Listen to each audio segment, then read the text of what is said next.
So hello everyone, very good evening हो। स्वागत है आप सभी का नर्सिंग अड्डा 24/7 में। मैं विवेक कुमार शर्मा आप सभी का स्वागत करता हूं आपके अपने यूट्यूब चैनल पर। और आज का वीडियो बड़ा खास है भाई।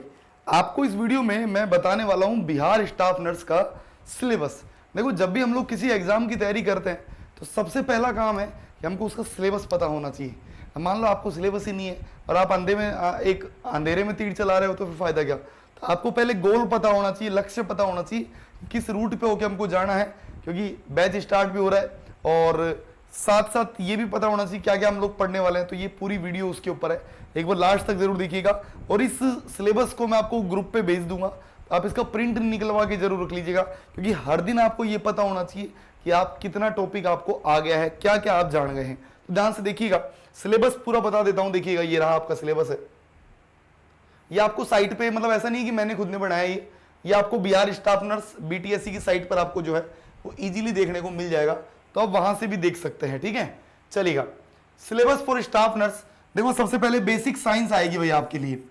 बेसिक साइंस क्या होता है? बहुत नॉर्मल चीजें, जैसे एनाटॉमी और बायोकेमिकल स्ट्रक्चर ऑफ एक्सप्लेन, आपका physiological functions of human body which में disturb the mechanism of such disturbance.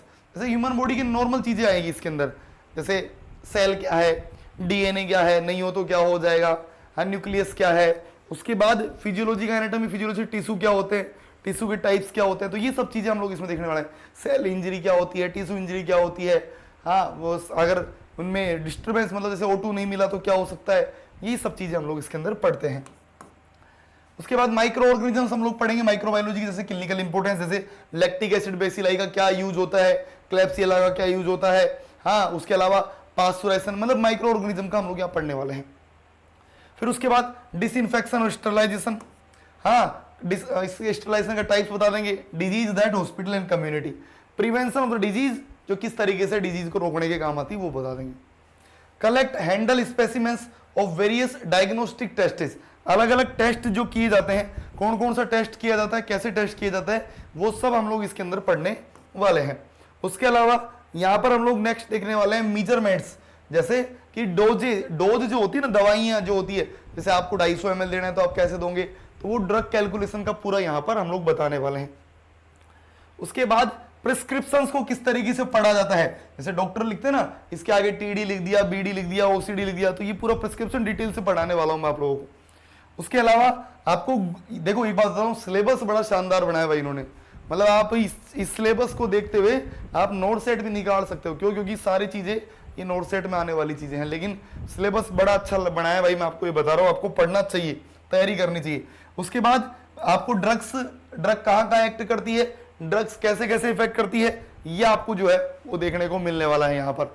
उसके बाद यहाँ पर toxic symptoms related to the common drugs, अलग अलग ड्रग के क्या क्या कॉमन इफेक्ट होते हैं वो।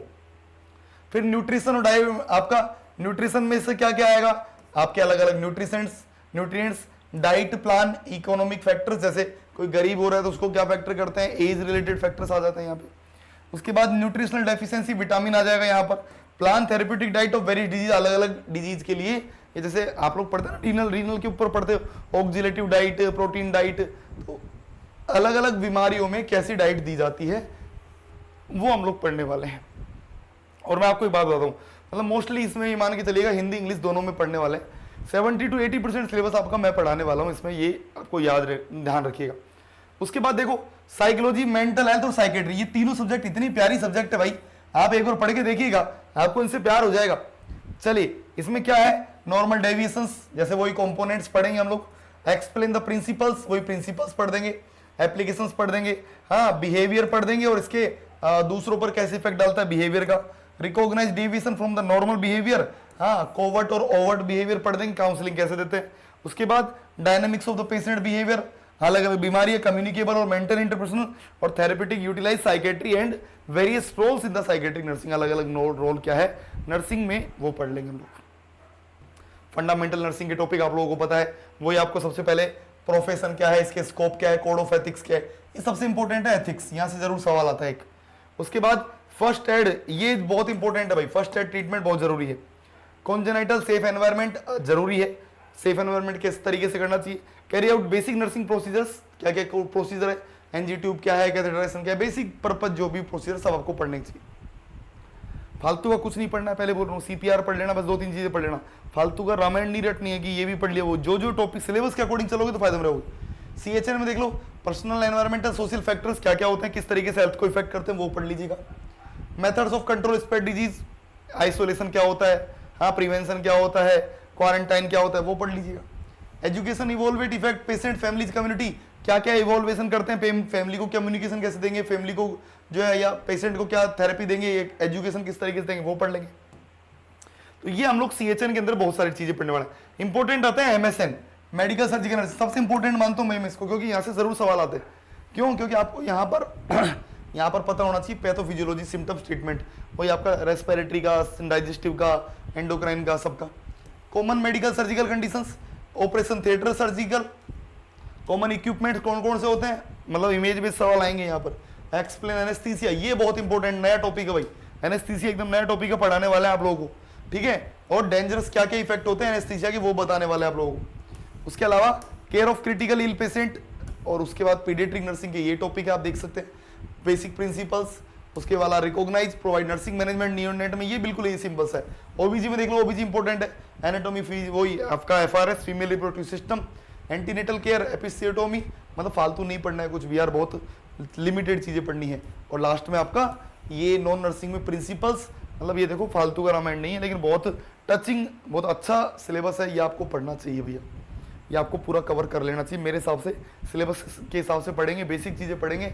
और इसके लिए आपको बता दूं, देखो तैयारी कहाँ होगी, तो अड्डा 24/7 10 तारीख से आप लोग देखेंगे, 10 तारीख से आप लोगों को बैच स्टार्ट हो रहा है, ये वाला कौन सा, ये महापैक तो खैर सबके लिए होता है, लेकिन यहाँ पर आपको बता दूं मैं, यहाँ देखेंगे आप ऑल कोर्सेज पर जाएंगे, नर्सिंग पर देखेंगे, बिहार स्टाफ नर्स, ये आप लोगों के लिए बेहतरीन है भैया। संकल्प बैच परसों से स्टार्ट हो रहा है, ये 10 तारीख से पहली क्लास मेरी आने वाली है।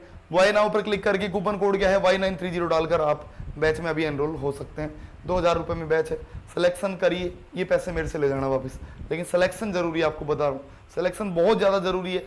सिलेक्शन से ही आपकी सफलता है, सिलेक्शन से ही आपका पहचान है, सिलेक्शन से ही आपके माता पिता की पहचान है। एक बार पूरी हिम्मत कर लीजिए, आपके लिए है, पूरा मौका है आप लोगों के लिए।